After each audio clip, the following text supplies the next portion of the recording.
Olá, paz de Cristo, tudo bem com vocês? Gente, desculpa não passar para vocês esse vídeo mais cedo por conta da correria dessa semana, tá?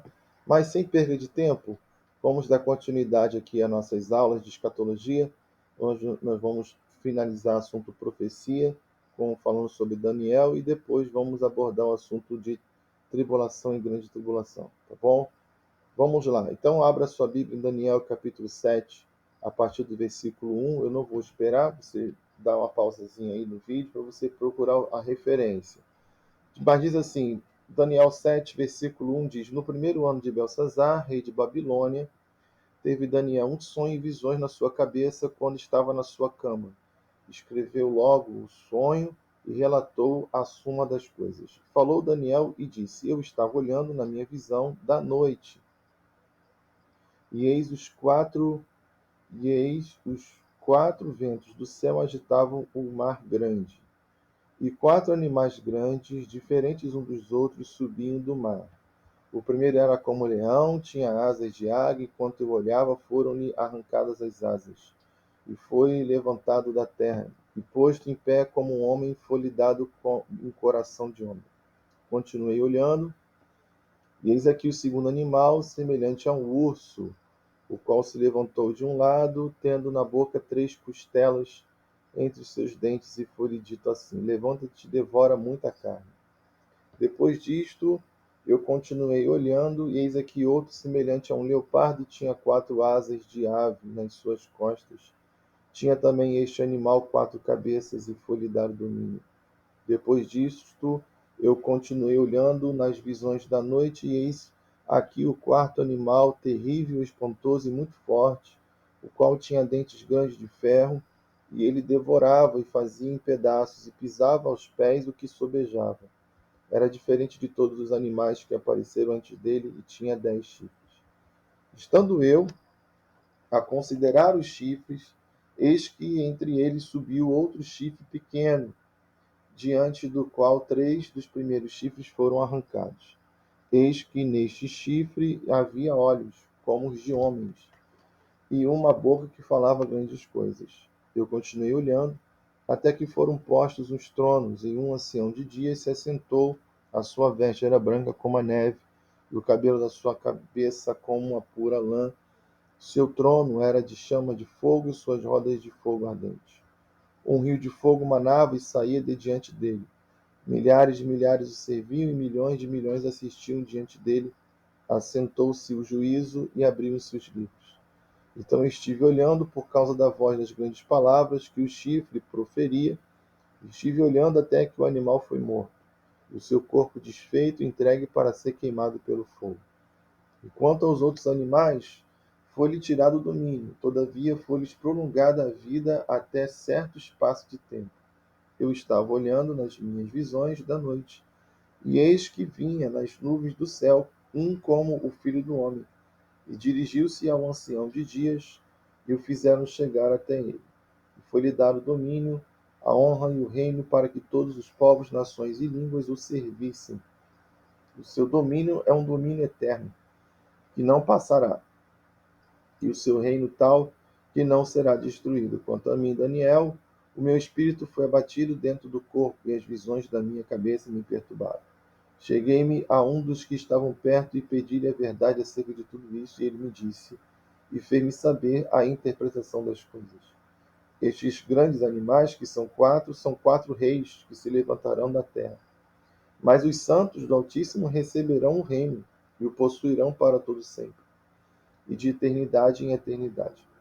Então tive desejo de conhecer a verdade a respeito do quarto animal, que era diferente de todos os outros, muito terrível, cujos dentes eram de ferro e suas unhas de bronze, que devorava, fazia em pedaços e pisava aos pés o que sobrava.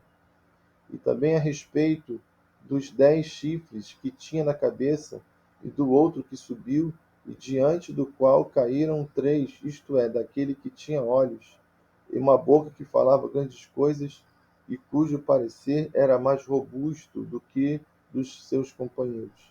Eu olhava, e eis que este chifre fazia guerra contra os santos, e prevaleceu contra eles. até que veio o ancião de dias e fez justiça aos santos do Altíssimo, e chegou o tempo em que os santos possuíram o reino. Disse assim: o quarto animal será o quarto reino da terra, o qual será diferente de todos os reinos, e devorará toda a terra, e a pisará aos pés, e a fará em pedaços. E quanto aos 10 chifres daquele mesmo reino, se levantarão 10 reis, e depois deles se levantará outro, o qual será diferente dos primeiros, e abaterá a 3 reis. E proferirá palavras contra o Altíssimo, e destruirá os santos do Altíssimo, e cuidará em mudar os tempos e a lei, e eles serão entregues na sua mão por um tempo, e tempos, e metade de um tempo. Mas o juízo será estabelecido, e eles tirarão o seu domínio para destruir e para desfazer até o fim. E o reino, o domínio e a majestade dos reinos debaixo de todo o céu serão dados ao povo dos santos do Altíssimo. E o seu reino será um reino eterno, e todos os domínios o servirão e lhe obedecerão. Aqui terminou o assunto. Quanto a mim, Daniel, os meus pensamentos muito me perturbaram. Mudou-se em mim meu semblante, mas guardei o assunto no meu coração. Capítulo 9, versículo de número 24 de Daniel. Capítulo 9, versículo de número 24. 70 semanas estão determinadas sobre o teu povo e sobre a tua santa cidade, para cessar a transgressão e para dar fim aos pecados, para expiar a iniquidade, trazer a justiça eterna e selar a visão e a profecia, para ungir o Santíssimo. Sabe e entende, desde a saída da ordem para restaurar e para edificar a Jerusalém até ao Messias, o príncipe, haverá 7 semanas. E 62 semanas as ruas e os muros se reedificarão, mas em tempos angustiosos. E depois das 62 semanas será cortado o Messias, mas não para si mesmo, e o povo do príncipe que há de vir destruirá a cidade e o santuário. E o seu fim será como uma inundação, e até ao fim haverá guerra. Estão determinadas as assolações. E ele firmará aliança com muitos por uma semana, e na metade da semana fará cessar o sacrifício e a oblação, e sobre a asa das abominações virá o assolador, e isso até a consumação. E o que está determinado será derramado sobre o assolador. Amém? Oremos, Pai eterno, querido em Cristo, queremos louvar o teu santo nome pela oportunidade de fazer menção da tua santa palavra. Pedimos a tua graça nesses minutos que iremos, Senhor, tratar acerca deste assunto tão importante para a nossa fé e para a nossa vida cristã, que é a escatologia. Toma em tuas mãos nossas vidas, seja o teu nome glorificado. É isso que te pedimos em Cristo Jesus. Amém. Vamos lá. Primeiro, profecia de Daniel. Vamos lá, profecia de Daniel. Daniel profetiza sobre o período estabelecido, né, para o povo de Israel, como objetivo da restauração. Se você pegar o capítulo 9, o versículo, capítulo 9, o versículo de número 24, ele diz: 70 semanas estão determinadas sobre o teu povo. Teu povo quem? É Israel. Sobre a tua santa cidade, é Jerusalém, para cessar a transgressão, dar fim aos pecados, para expiar a iniquidade, trazer a justiça eterna, selar a visão e a profecia e ungir o Santíssimo. Então, esse tempo estabelecido, ele é estabelecido dentro do objetivo da restauração. Restauração de quem? Restauração de Israel e, consequentemente, a restauração da humanidade no que diz respeito ao pecado. Porém, dentro desse contexto, né, de purificação, existe o processo. E esse processo ele dá o nome de semanas. E especificamente, 70 semanas. Então, a contagem do tempo para essa restauração se dá dentro do período de 70 semanas. Mas espera aí, 70 semanas? O que quer dizer isso? Vamos lá. Quando se faz essa contagem de semanas, ela tem uma referência. E essa referência está lá em Levítico 25, versículo 8. Tá? Levíticos 25, versículo de número 8. Diz assim: também contarás 7 semanas de anos, 7 vezes 7 anos, de maneira que os dias das 7 semanas de anos te serão 49 anos. Então, o que isso significa? Que Deus, dentro do período de 50 a 50 anos, ele dava o princípio de lei, a oportunidade do perdão. Então, quem devia já não deve mais. Quem era escravo passa a ser livre.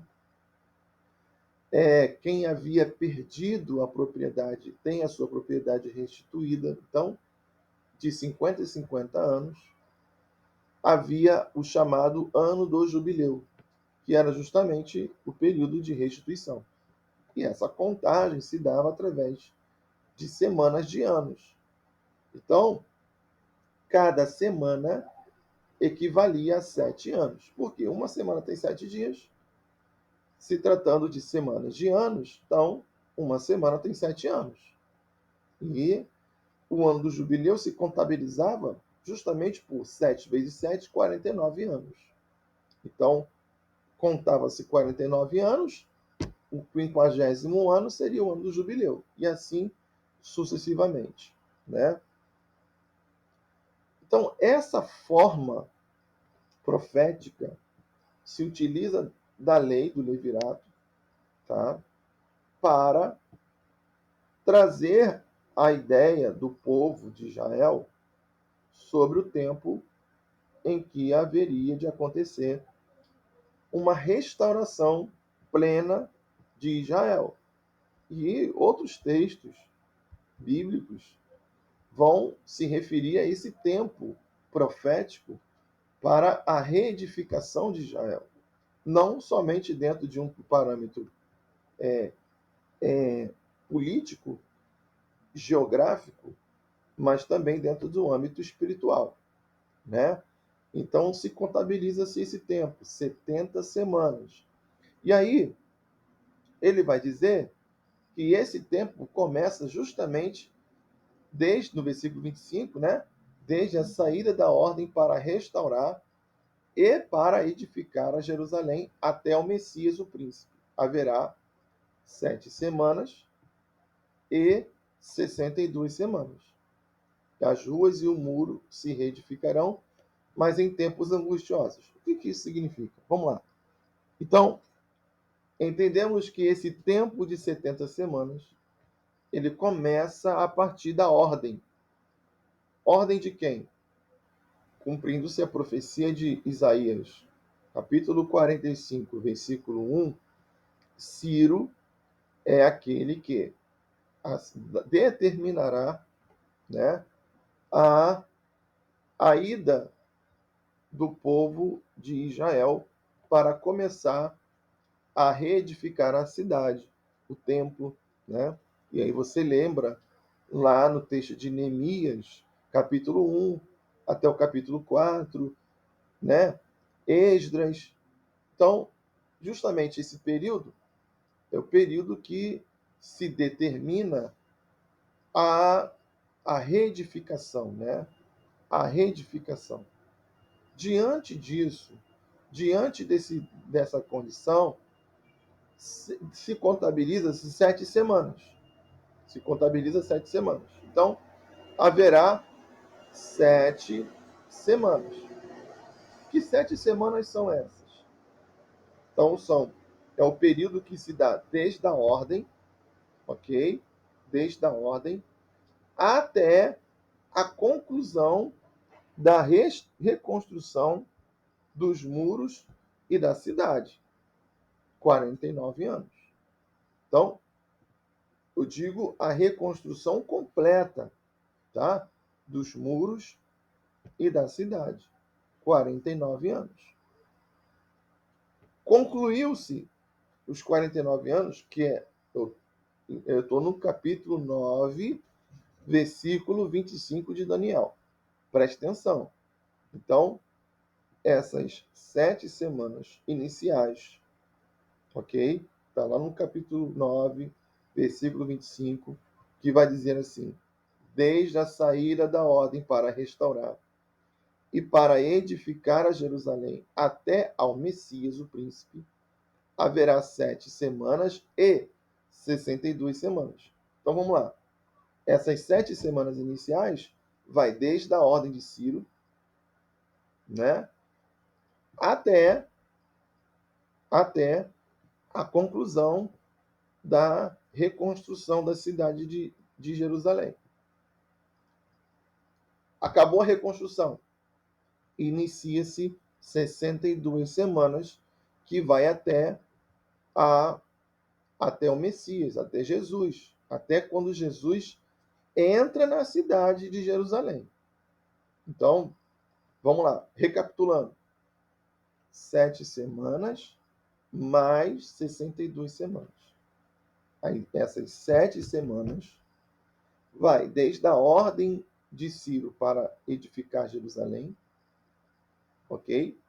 Até a conclusão da edificação, mais 62 semanas, que é justamente que vai desde da conclusão da edificação da cidade, quando Esdras lá lê as leis novamente, né, para o povo e tal, e até a entrada triunfal de Jesus na cidade de Jerusalém. Ok? Então, assim, esse é o período das 69 semanas. Por que eu estou repetindo, gente? É para você não perder, né? Não perder aqui o foco, tá? Versículo 26, eu estou no capítulo 9, gente. Capítulo 9. Depois das 62 semanas, será cortado o Messias. Então, depois, não está falando que é no momento. Está falando depois, ok? Então, completa-se, ok? 62 semanas da entrada triunfal de Jesus em Jerusalém, ok? Completa-se 62 semanas.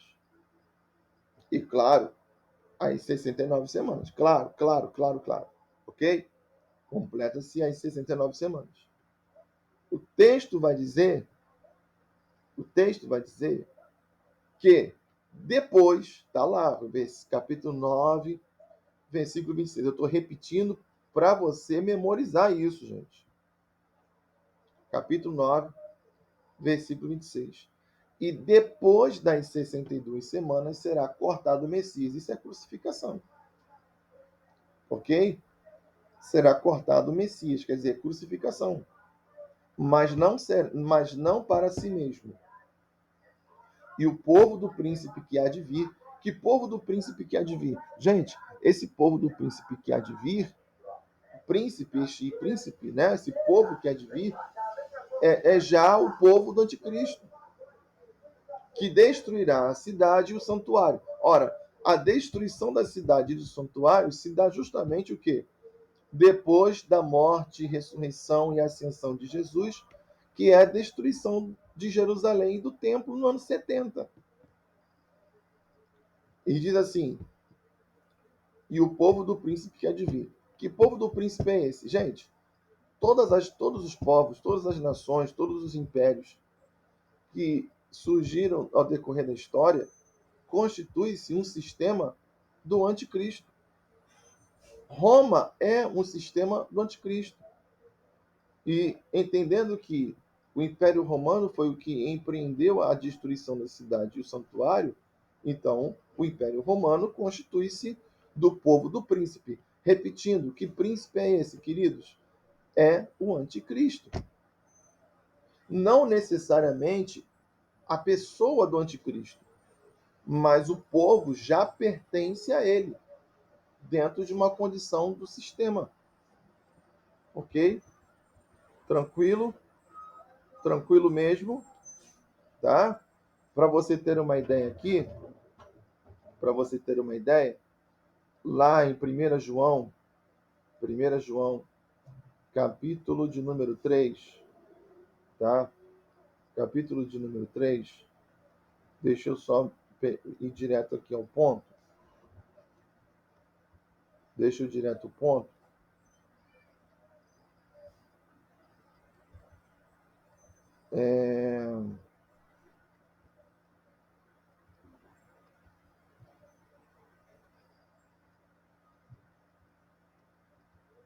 Deixa eu aqui. Peraí. Acho que é o capítulo 4.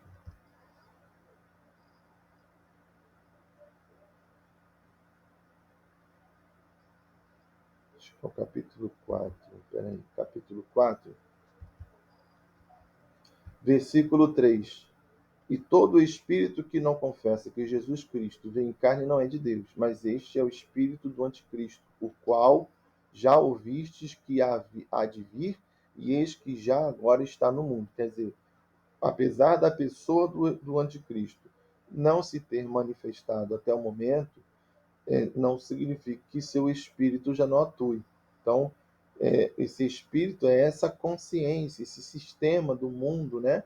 Já é uma forma da manifestação. E isso não se faz diferente quando falamos sobre o povo do príncipe, que é o anticristo, tá? É o anticristo. Então, voltando aqui ao ponto, então entendemos que a profecia de Daniel, ela tem sua continuidade, né? Então finalizou-se as 69 semanas com a entrada de Jesus em Jerusalém, montado no jumento, filho da jumenta, né? No jumentinho, filho de uma jumenta, cumprindo-se a profecia, e depois da sua morte ele será morto, e depois o templo será destruído, e a cidade de Jerusalém, pelo povo do príncipe, que é o anticristo, e isso se cumpriu no ano 70. Tá? Isso se cumpriu no ano 70. No mesmo versículo 26, diz assim: o seu fim será com uma inundação, e até ao fim haverá guerra. Estão determinadas as assolações. Então significa que sobre Israel sempre haverá guerra. E isso a gente tem visto. Versículo 27. E ele firmará aliança com muitos por uma semana. Aí já é a última semana para que se complete as 70 semanas, viu? Então, a profecia de Daniel, ela vai introduzir a ideia da tribulação e da grande tribulação. Diz assim: ele firmará aliança com muitos por uma semana. Quem é esse que firmará aliança com muitos? É o anticristo, é o mesmo príncipe do versículo 26. Então, ele firmará aliança com muitos por uma semana, e na metade da semana fará cessar o sacrifício e oblação. E sobre a asa das abominações virá o assolador, e isso até a consumação, e o que está determinado será derramado sobre o assolador. Então, quem é esse assolador? É o anticristo, tá? Paulo, lá em 2 Tessalonicenses, capítulo 2, versículo 1, vamos ler em 2 Tessalonicenses 2:1, aqui Paulo, ele vai dizer aqui: ora, irmãos, rogamos-vos pela vinda do nosso Senhor Jesus Cristo e pela nossa reunião com ele, que não vos movais facilmente do nosso entendimento, que nem vos perturbeis, quer por espírito, palavra e epístola, como de nós, como se o dia de Cristo estivesse já perto. Ninguém de maneira alguma vos engane, porque não será assim sem que antes venha a apostasia e se manifeste o homem do pecado, o filho da perdição. Então, essa nomenclatura dada ao anticristo, né, é uma nomenclatura comum. Então, todos os termos perdição, assolação, né, remete a um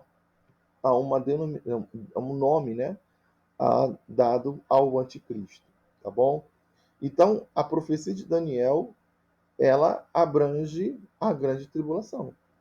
E essa última semana de anos, claro, 7 anos, compreende-se que seja a última semana, que é justamente a semana restante para se completar a profecia de Daniel. observando o texto de Daniel ainda, tá? Vamos perceber que essa semana, né, é uma semana de tormento. Ó, e ele firmará aliança com muitos por uma semana, e na metade da semana fará cessar o sacrifício e a oblação. Quer dizer, essa pessoa, né, o anticristo, ele vai cessar todo o tipo de ritual cristão que remeta a Cristo. Tudo, tudo, tudo, tudo. E sobre as asas das abominações virá o assolador, e isso até a consumação. E o que está determinado será derramado sobre o assolador. Então ele vai assolar. Será tempos difíceis, tempos complicados. Daniel, capítulo de número 12, versículo 1, diz assim: Daniel 12, 1. E naquele tempo se levantará Miguel, o grande príncipe, que se levanta a favor dos filhos do teu povo, e haverá um tempo de angústia, qual nunca houve, desde que houve nação até aquele tempo. Mas naquele tempo livrar-se-á o teu povo, como aquele que for achado escrito, todo aquele que for achado escrito no livro. E muitos dos que dormem no pó da terra ressuscitarão, uns para a vida eterna e outros para a vergonha e desprezo eterno. Os que forem sábios, pois, resplandecerão como o fulgor do firmamento. E os que a muitos ensinam a justiça, como as estrelas sempre e eternamente. Então, se referindo à grande tribulação, tá? Se referindo à grande tribulação. Bom, então, entende-se, segundo o texto que lemos de Daniel 9, né? Esse período será dividido, certo? Versículo 27. Ele firmará aliança com muitos por uma semana, e na metade da semana fará cessar o sacrifício e a oblação. Quer dizer, metade de 7 é 3,5, né? A gente vai se aprofundar mais nessa questão aí da contagem do tempo da tribulação. Então, os primeiros 3 anos e meio, ele firmará aliança com muitos. Essa questão de firmar aliança, essa palavra, né? Firmar aliança, deixa eu pegar aqui no hebraico, para a gente poder contextualizar dentro da etimologia da palavra, tá? Firmar aliança. Ó, ele fará essa palavra vem do grego, do hebraico gabar.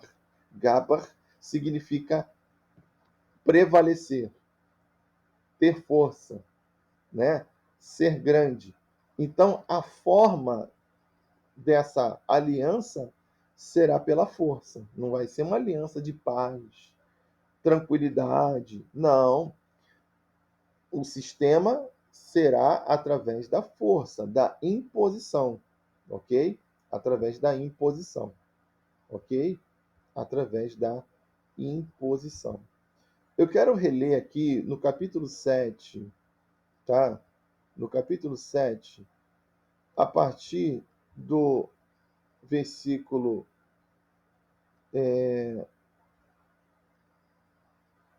23.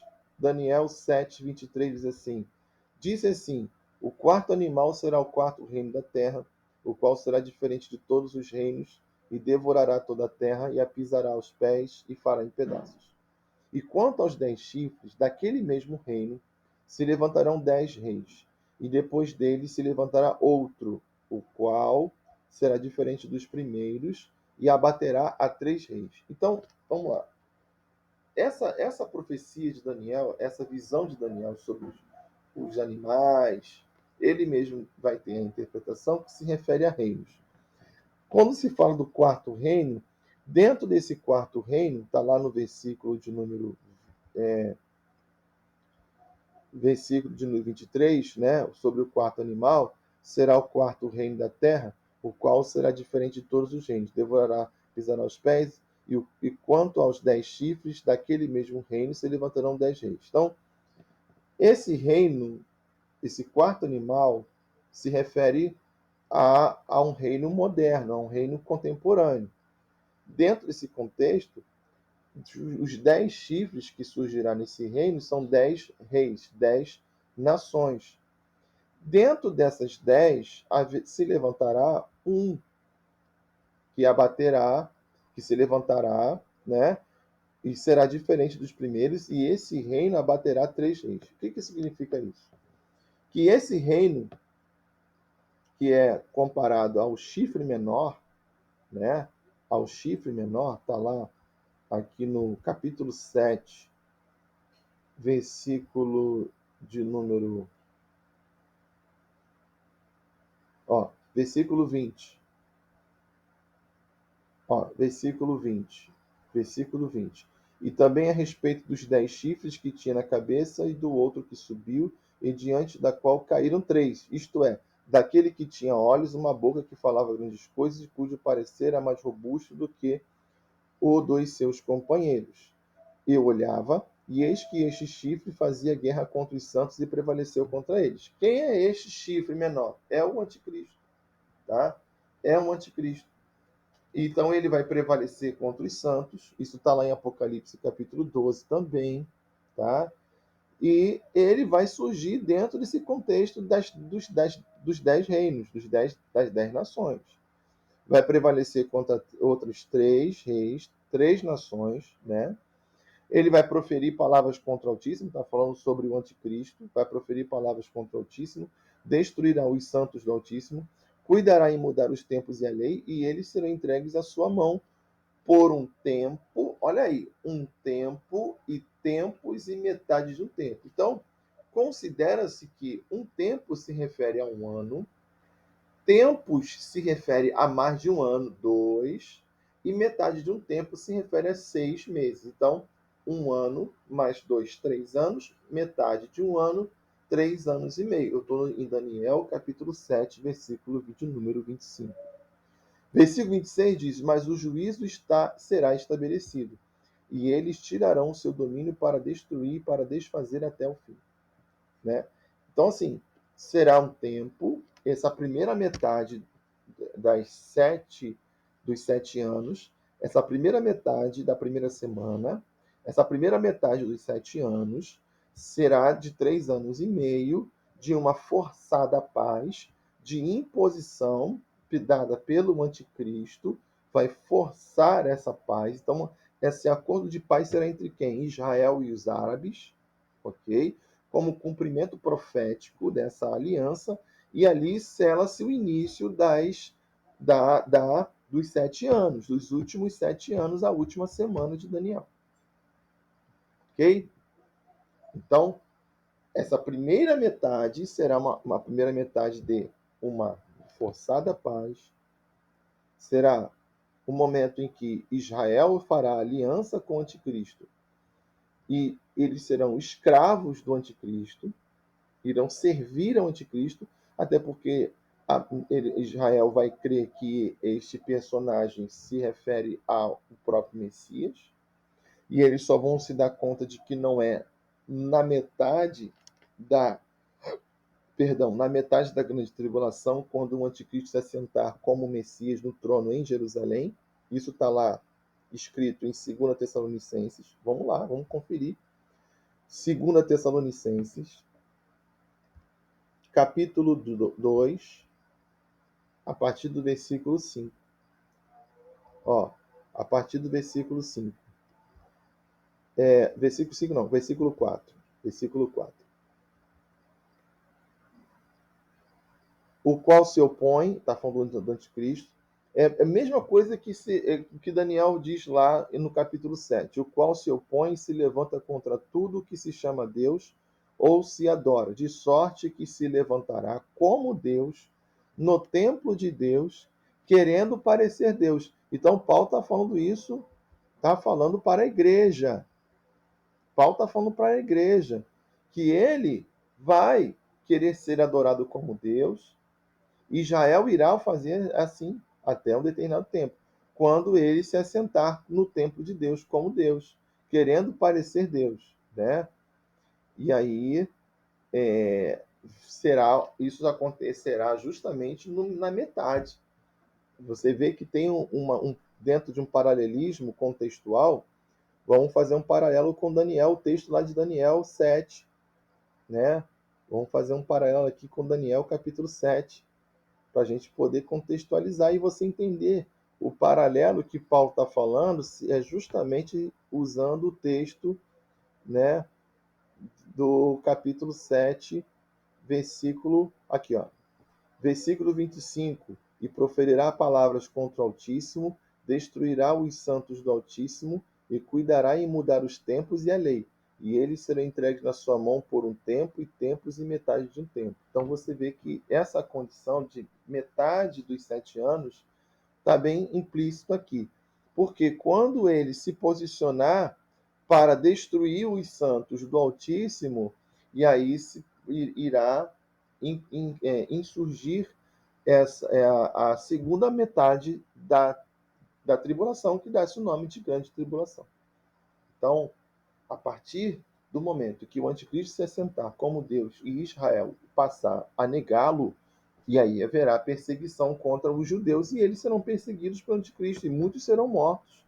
Muitos judeus serão mortos. Haverá um remanescente que conseguirá fugir para as terras de Edom e de Moabe, né? Cumprindo-se ali a profecia de Ezequiel, do capítulo 37 até o capítulo 39. Né?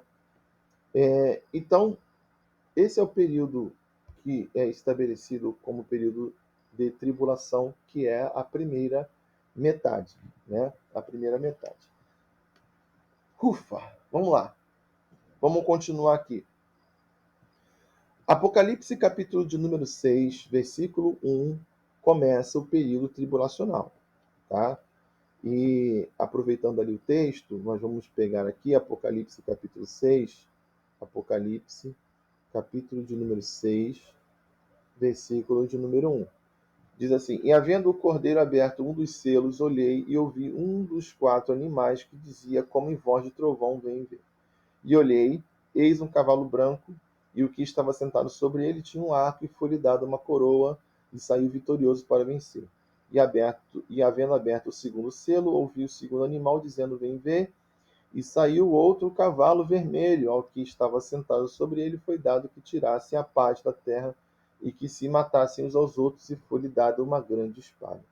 E havendo aberto o terceiro selo, ouvi dizer o terceiro animal: Vem, vem, e olheis um cavalo preto, e o que sobre ele estava sentado tinha uma balança na sua mão.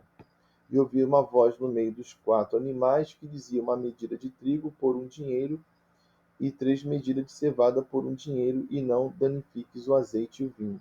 E havendo aberto o quarto selo, ouvi a voz do quarto animal que dizia: Vem, vem, e olheis, eis um cavalo amarelo, o que estava sentado sobre ele tinha o nome Morte, e o inferno o seguia, e foi-lhe dado poder para matar a quarta parte da terra com espada, com fome, com peste e com as feras da terra. E havendo aberto o quinto selo, vi debaixo do altar as almas do que foram mortos por amor da palavra de Deus e por amor do testemunho que deram. E clamavam com grande voz, dizendo: Até quando, ó verdadeiro e santo dominador, não julgas e vinga o nosso sangue dos que habitam sobre a terra? E foram dadas cada um cumpridas vestes brancas, e foi-lhes dito que repousasse ainda um pouco de tempo, até que também se completasse o número dos seus conservos e seus irmãos, que haviam de ser mortos como eles foram. E havendo aberto o sexto selo, olhei, e eis que houve um grande tremor na terra, e o sol tornou-se negro como saco de silício, e a lua tornou-se como sangue. E as estrelas do céu caíram sobre a terra, quando a figueira lança de si os seus figos verdes, abalada por um vento forte.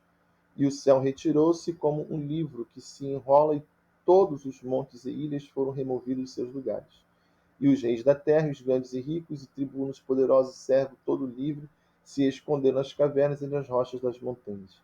E diziam aos montes e aos rochedos: Cai sobre nós, e escondei-nos do rosto daquele que está sentado sobre o trono e da ira do governo. Porque é vindo o grande dia da sua ira, quem poderá subsistir? Né? Então, primeiro, sobre os 4 cavaleiros e os 4 cavalos, lá nos primeiros versículos do capítulo 6, né? O versículo 2 até o versículo de número, né? De número 6. Então vamos lá. Quem é esse primeiro cavalo, o branco com seu cavaleiro? Não é Jesus, tá? E eu olhei, e eis um cavalo branco que estava sentado sobre ele, tinha um arco, e foi-lhe dado uma coroa, e saiu vitorioso para vencer. Então, esse cavalo branco refere-se ao anticristo. Por quê, irmãos? A grande tribulação, ela não começa de imediato ao arrebatamento, tá? Entenda uma coisa é o arrebatamento, outra coisa é a grande tribulação. São duas coisas diferentes. O arrebatamento não pertence ao contexto da tribulação, isso dentro da visão pré-tribulacionista. Então, assim, o arrebatamento é um evento, grande tribulação é outro evento, ok?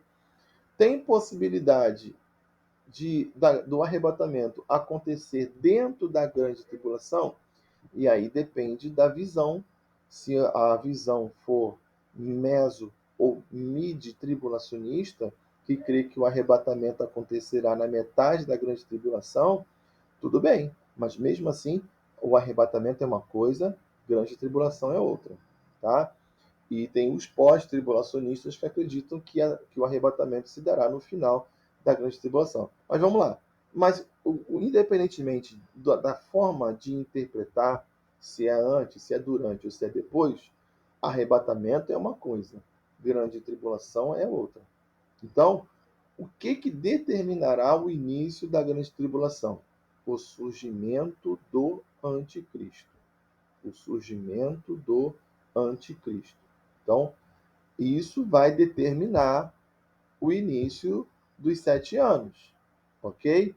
Então, representado pelo cavalo branco, ele terá um arco na mão. Por que ele tem um arco na mão, irmãos? Porque entenda, esse arco representa que a sua influência sistêmica alcançará nações em todas as direções, ok? Então, a sua influência vai alcançar todas as direções, como um tiro de arco, né? Então, foi-lhe dada uma coroa, porque essa coroa, na verdade, não é uma coroa eterna, é uma coroa momentânea, que é dentro do período estabelecido, para que ele venha exercer o seu domínio. E diz que ele saiu vitorioso e para vencer. Por quê? Porque todos os seus empreendimentos, todas as suas influências do sistema no planeta será bem sucedido, né? Até um período, até o momento em que Jesus vir em glória, né? E aí será a primeira e única e sacramental derrota dessa pessoa, né? Então, este é o cavalo branco, o cavaleiro do cavalo branco, representando ali o anticristo, né? O segundo cavalo, que é o vermelho, né? Representado ali, o cavaleiro vermelho, é o cavalo vermelho é o cavalo da guerra, né? É o cavalo da guerra, porque a paz será tirada, haverá uma sensação de insegurança, né? Eu mesmo moro em uma das cidades intituladas uma das mais perigosas do país, que é Belford Roxo, né? E a gente tem uma sensação de insegurança até mesmo pelo fato da precariedade do poder público no quesito segurança pública. Mas isso será sistêmico, quer dizer, todo o planeta viverá uma insegurança social, né? E haverá guerras em todos os lugares, né? E a tratativa social será através da espada, né? Espada no sentido de guerra. O terceiro selo, ali, o cavalo preto, né? O cavalo preto representado a fome. Então, quando diz que sobre ele estava sentado e tinha uma balança em sua mão. Por quê? Porque haverá um desequilíbrio econômico a nível global E isso determinará que, por exemplo, quando diz aqui no versículo 6 de Apocalipse, capítulo 6, versículo 6, diz que uma medida de trigo por um dinheiro e 3 medidas de cevada por um dinheiro. Quer dizer, a proporção, o produto irá ter um valor sobressalente ao valor da própria moeda. Então, assim, vamos colocar um exemplo aqui, bem hipotético, tá? Nada preciso, mas bem hipotético aqui. Dentro dessa comparação de desequilíbrio econômico, 1 quilo de arroz, ele pode valer aproximadamente um quarto do salário mínimo. Um quarto do salário mínimo. Eu estou falando um bem hipotético, tá?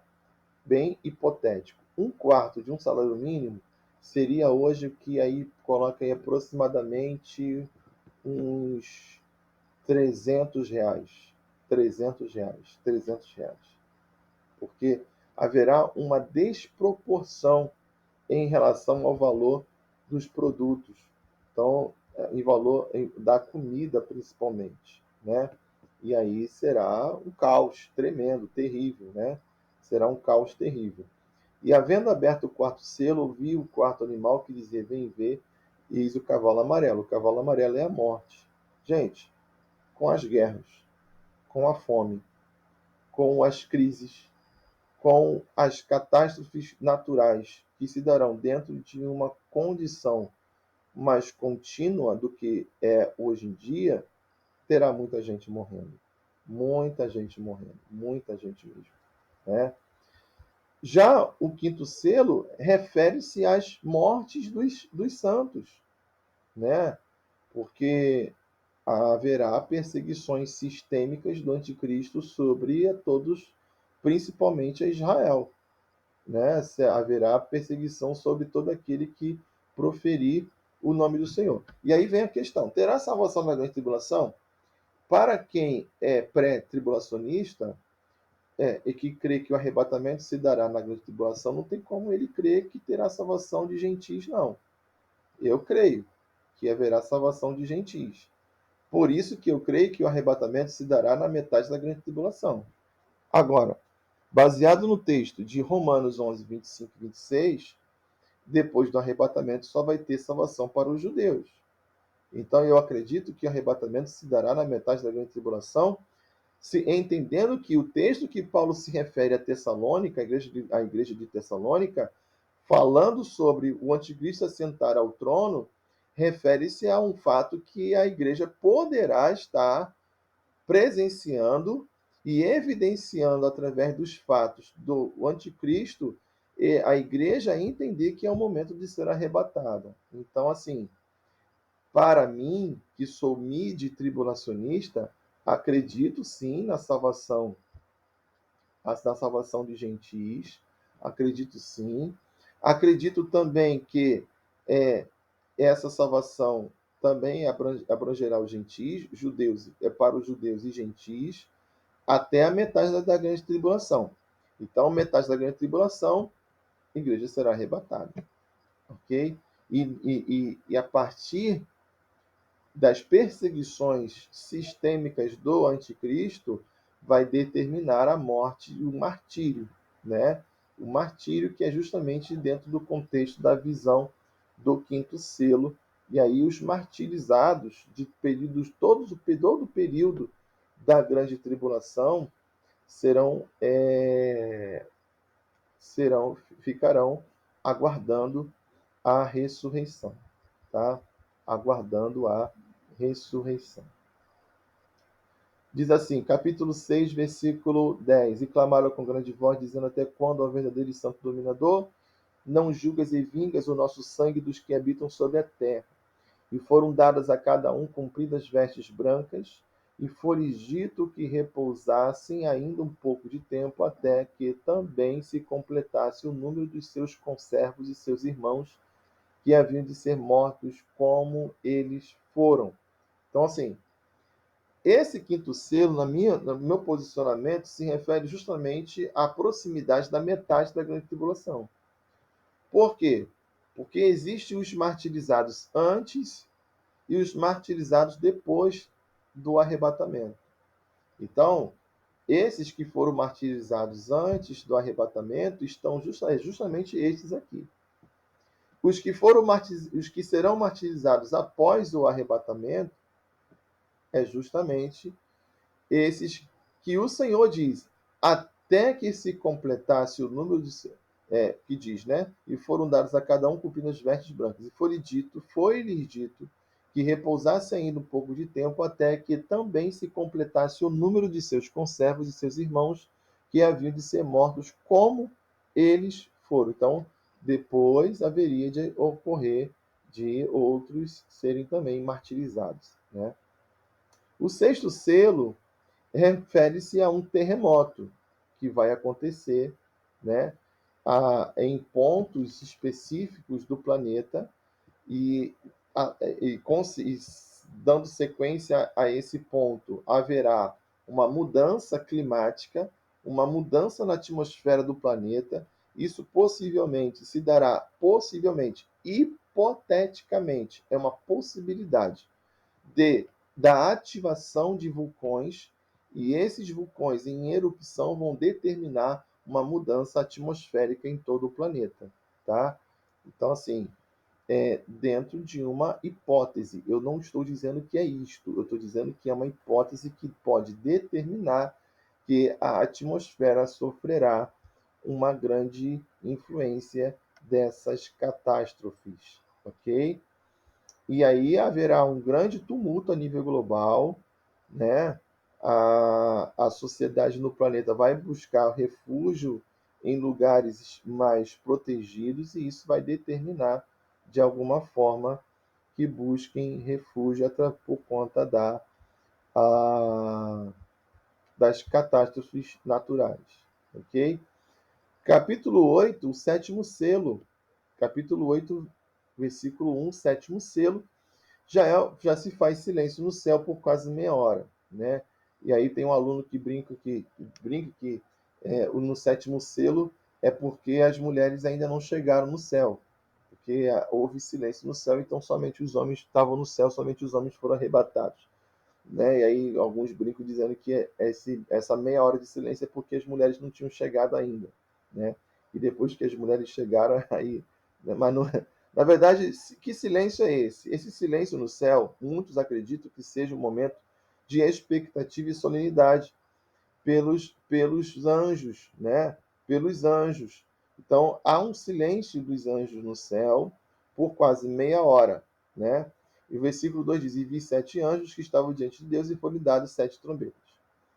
E aí começa as 7 trombetas. Então, o último selo é o início das trombetas, ok? E veio outro anjo e pôs-se junto ao altar, tendo o incensário de ouro, e foi-lhe dado muito incenso para pôr com as orações de todos os santos sobre o altar de ouro que está diante do trono. E a fumaça do incenso subiu às orações dos santos, desde a mão do anjo até diante de Deus. Isso aqui são os santos que estão abaixo do trono dos martirizados, estão em oração. Versículo 4: E a fumaça do incenso subiu com as orações dos santos, desde a mão do anjo até diante de Deus. E o anjo tomou o incensário e encheu do fogo do altar e lançou sobre a terra. E houve depois vozes, trovões, relâmpagos e terremotos. E os 7 anjos que tinham as 7 trombetas prepararam-se para tocá-las. E aí vem o primeiro anjo tocando, né, a primeira trombeta. Lembrando que essa trombeta não é a trombeta lá que Paulo faz menção do arrebatamento, tá, gente? Tem muita gente que confunde isso, mas não é. Uma coisa é a trombeta do arrebatamento, outra coisa é a trombeta do juízo, tá? Então a primeira trombeta tocada, né?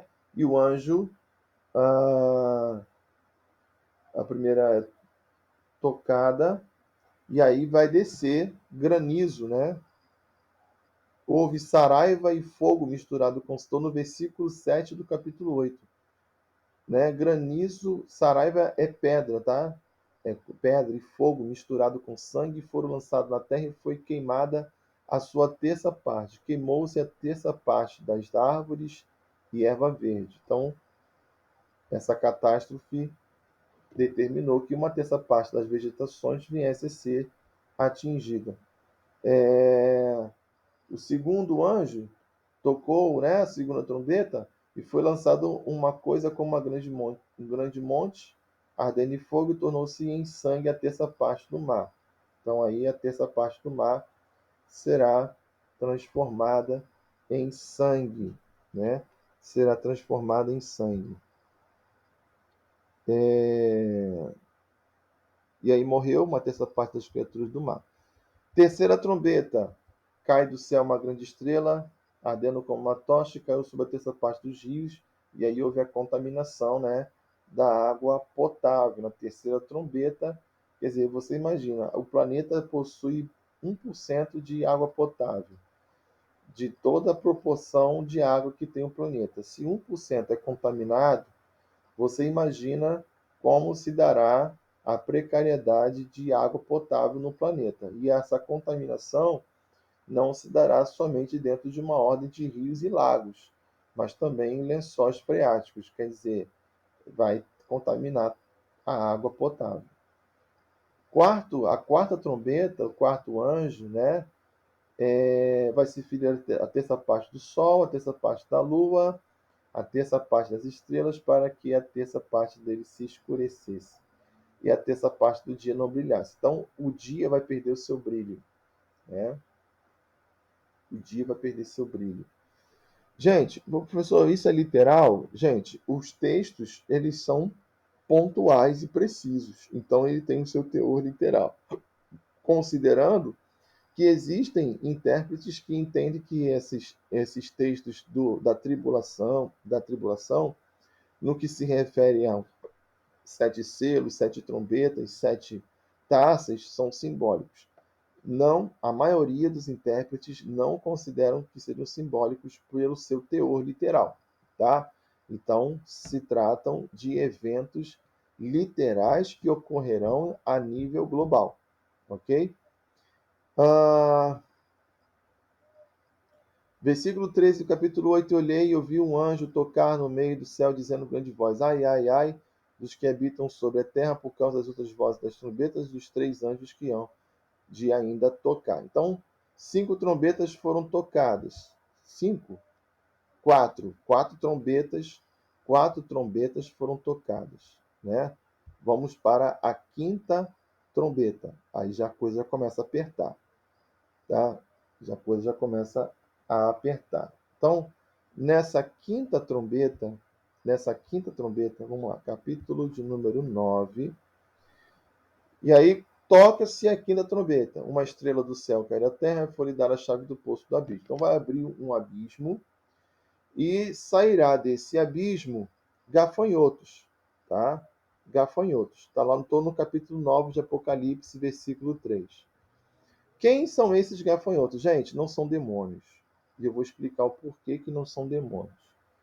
Versículo 3 vai dizer assim, capítulo 9, versículo 3. E da fumaça vieram gafanhotos sobre a terra, e foi-lhes dado poder como o poder que têm os escorpiões da terra. Foi-lhes dito que não fizessem dano à erva da terra, nem à verdura alguma, nem à árvore alguma, mas somente aos homens que não têm nas suas testas o selo de Deus. Então, assim, vamos lá, gente. Cai para nós. Cai para nós. Demônio não. Por que demônio vai querer comer erva da terra? Verdura, árvore? Não, gente. A ordem dada é para que esses seres não se alimentem de vegetações, porque é característica de gafanhoto, certo? É claro que a ação desses gafanhotos é dentro de uma ordem, dentro de uma natureza espiritual, ok? A ação desses gafanhotos dentro de uma ordem espiritual, até porque eles terão poder como de escorpião. Quer dizer, a picada desse veneno, esse veneno terá um efeito atormentador, assim como de escorpião. Então se tratam de seres realmente de insetos, ok? De gafanhotos que terão uma característica espiritual que vão atormentar a todo aquele que não tem o selo da salvação de Deus. Ok? Não terão o selo de Deus. Tá? E foi-lhes permitido para não que os matassem, mas que por 5 meses os atormentassem. O seu tormento era semelhante ao tormento do escorpião quando fere o homem. Naqueles dias os homens buscarão a morte e não acharão, e desejarão morrer, e a morte fugirá deles. Isso aqui, gente, isso aqui não significa que a morte vai fugir, a morte vai. Não, não, gente, pelo amor de Deus, a morte não vai embora. Vai morrer muita gente, tá? O que isso significa? Que o efeito desse veneno, o efeito desse tormento será tão grande que de maneira cognitiva atingirá e incapacitará as pessoas atingidas por esse inseto de terem uma consciência cognitiva de executarem o suicídio. Eles não vão ter condições de fazer isso. Durante todo esse período de 5 meses vão ser atormentados. Ok? Então, procurarão a morte e não encontrarão. Vão tentar pensar em se matar, mas não vão conseguir. Tá? Então, a gente precisa interpretar o texto de maneira sensata e sem criar ali, né? Sem criar subterfúgios que não competem a uma condição do texto. Ok? Versículo 6. Naquele dia os homens buscarão a morte e não acharão, desejarão morrer, e a morte fugirá deles. E o parecer dos gafanhotos era semelhante a de cavalos aparelhados para a guerra, e sobre as suas cabeças haviam umas como coroas semelhantes ao ouro, e seus rostos eram como o rosto de homens. Isso aqui já remete a uma condição da capacidade desses seres. Tá? Isso aqui é uma ilustração sobre a característica desses animais. Né? E tinham cabelos como cabelo de mulheres, e seus dentes eram como de leões, e tinham couraças como couraça de ferro, o ruído das suas asas era como o ruído de carros, quando muitos cavalos correm ao combate. Tinham caudas semelhantes às dos escorpiões e aguilhões em suas caudas, e seu poder era para danificar os homens por 5 meses. E tinham sobre si rei, o anjo do abismo, em hebreu era o seu nome Abaddon, em grego Apolion. Abaddon, Apolion, gente, se refere à destruição, tá? O destruidor. Porque esses seres terão características de destruir, né? De atormentar, ok? E isso se dará dentro de uma ordem global. Passado é já um ai. Eis que depois disso vem ainda outro ai. Aí vem a sexta trombeta. E ouvi uma voz que vinha dos 4 pontos do altar do ouro que está diante de Deus, o qual dizia ao sexto anjo. Estou no capítulo 9, versículo 14. Solta os 4 anjos que estão presos junto ao grande rio Eufrates. E foram soltos os 4 anjos e estavam preparados para a hora, dia, mês e ano, a fim de matarem a terça parte dos homens. Esses anjos, sim, são demônios que serão soltos e vão matar, exterminar uma terça parte da população do planeta, claro, população esta que não tem o selo de Deus. Tá? E o número dos exércitos dos cavaleiros era de 200 milhões, e ouvi o número deles. E assim vi os cavalos nesta visão, os que sobre eles cavalgavam tinham couraça de fogo, e de jacinto enxofre, cabeças de cavalos eram como cabeças de leões, e de suas bocas saía fogo e fumaça e enxofre. Fogo, fumaça e enxofre. Né? Por estes três foi morta a terça parte dos homens, isto é, pelo fogo, pela fumaça e pelo enxofre que saiu das suas bocas, porque o poder dos cavalos está na sua boca e nas suas caudas. Porquanto suas caudas são semelhantes a serpentes e têm cabeças e com elas danificam. E os outros homens que não foram mortos por essas pragas não se arrependeram das obras de suas mãos, para não adorarem os demônios e os ídolos de ouro, de prata, de bronze, pedra, madeira, que nem podem ver, nem ouvir, nem andar, e não se arrependeram dos seus homicídios, nem das suas feitiçarias, nem da sua fornicação, nem dos seus furtos. Então, sexta trombeta, né? A sétima trombeta já é a preparação para as 7 taças, tá bom? sobre a preparação das 7 taças, ok? Gente, já passamos de 1 hora de aula, tá? Então eu vou finalizar essa primeira parte, tá bom? E vamos, na segunda parte, falar sobre a grande tribulação, na segunda parte, a partir do, das duas testemunhas, né? E fazer menção a partir do momento em que se dará a ênfase da grande tribulação, o período realmente chamado de grande tribulação, que é a segunda metade dos 7 anos. Ok, gente? Vou ficar por aqui. Deus abençoe vocês. Fiquem atentos. Vou mandar a segunda parte, tá bom? Em nome de Jesus. Fiquem na paz do Senhor.